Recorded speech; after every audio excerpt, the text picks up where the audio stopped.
Welcome to my YouTube channel learning with dignity. My name is Garima. आज हम करेंगे class 8 UP board English rainbow book का chapter 5 play things. This is the poem and the poem is written by Rabindranath Tagore.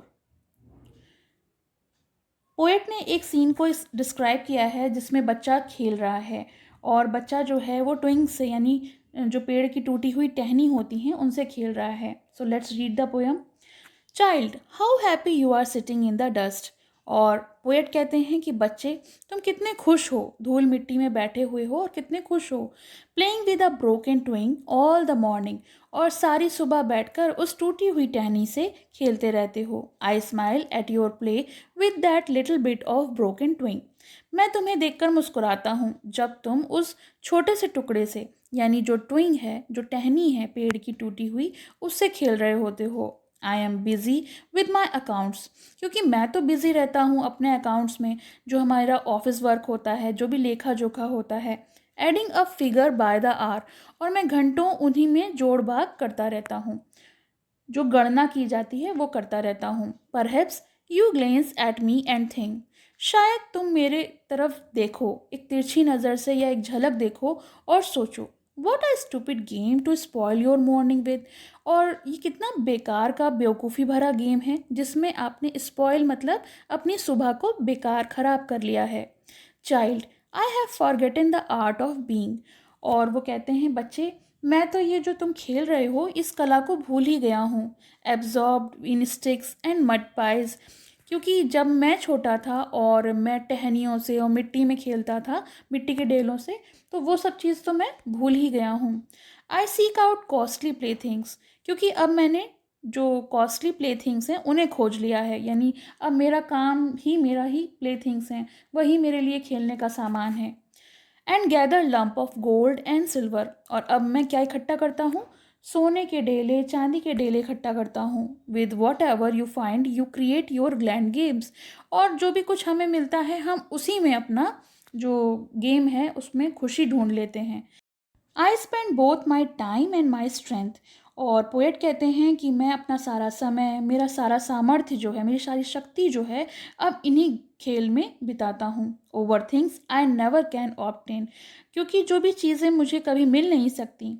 In my frail canoe I struggle to cross the sea of desire, और मेरी जो कमज़ोर, frail माने होती है कमज़ोर, और कैनू मतलब होती है छोटी सी एक जो जिसको कहते हैं नाव होती है, लंबी सी छोटी सी पतली सी, उसमें मैं स्ट्रगल कर रहा हूँ, संघर्ष कर रहा हूँ क्रॉस पार करने के लिए जो मेरा सपनों का समंदर है, जो मेरी चाहते हैं, डिज़ायर मतलब चाहते हैं, और मेरी जितनी भी ख्वाहिशें हैं उन्हें क्रॉस करने के लिए मैं रोज़ संघर्ष करता हूँ उस कमज़ोर नाव में।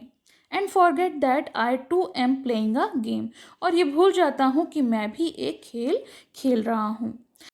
तो यहाँ पर पोएट अपनी बात कह रहे हैं कि जिस तरह से वो बच्चा था, वो मिट्टी में खेल रहा था, उसकी मासूमियत, उसका खेलने का तरीका, उसका खेलने का सामान, जितनी भी प्ले थिंग्स थी उनको देखकर कहते हैं कि जैसे जैसे हम बड़े होते हैं, हम पर जब जिम्मेदारियां आती हैं तो हमारे खेलने की जो वस्तुएं हैं वो बदल जाती हैं और हम भूल ही जाते हैं मिट्टी में और टहनियों से खेलना। और किन सामानों से खेलते हैं?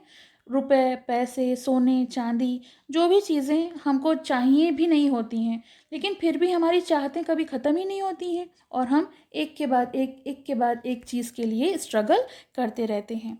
तो उनका कहने का अर्थ है कि हमको अपने सपनों के पीछे भागते भागते उन छोटी छोटी खुशियों को नज़रअंदाज नहीं कर देना चाहिए। तो चलिए अब इसके क्वेश्चन आंसर और एक्सरसाइज देख लेते हैं। चलिए वर्ड मीनिंग देख लेते हैं। इसमें वर्ड्स, प्रोनाउंसिएशन और मीनिंग तीनों चीज़ें दी हुई हैं। पहला ट्विग, ट्विग होती है टहनी। दूसरा है अकाउंट्स, अकाउंट्स होते हैं लेखा जोखा। ग्लांस होता है नज़र डालना। एब्जॉर्ब करना यानी तल्लीन हो गया, यानी मिक्स हो जाना या किसी चीज़ में रम जाना। लम्स होते हैं ढेला, जो बड़े बड़े पीसेस होते हैं उसको हम कहते हैं ढेले। स्ट्रेंथ होता है बल या शक्ति। फ्रेल कमज़ोर, वीक। डिज़ायर होती है इच्छा, इच्छा करना या ख्वाहिशें रखना। कनू होती है एक लंबी हल्की नाव। तो ये तो हो गए शब्दार्थ यानी वर्ड मीनिंग्स। चलिए क्वेश्चन आंसर्स देख लेते हैं। Answer the following question. Where was the child sitting? बच्चा कहाँ बैठा था? तो आंसर है the child was sitting outside in the dust. तो बच्चा जो है वो बाहर बैठा था और धूल मिट्टी में बैठा हुआ था। Question number 2, what is the child playing with? तो बच्चा जो है वो किस चीज़ के साथ खेल रहा था? The answer, the child was playing with a broken twig. बच्चा जो है एक टूटी हुई टहनी के साथ खेल रहा था। Question number 3, which activities was the poet busy in? तो जो पोएट यानी कवि थे वो किस प्रकार के कार्यों में व्यस्त थे? तो आंसर है the poet was busy in adding up figures while doing his accounts. तो जब वो अपने अकाउंट्स में बिजी थे तब वो फिगर्स को ऐड कर रहे थे घंटों तक और उस कार्य में वो व्यस्त थे। Question number D, what has the poet forgotten? तो जो पोएट यानी कवि हैं वो क्या भूल गए थे? Answer, the poet has forgotten the art of getting absorb in the play of sticks and mud pies.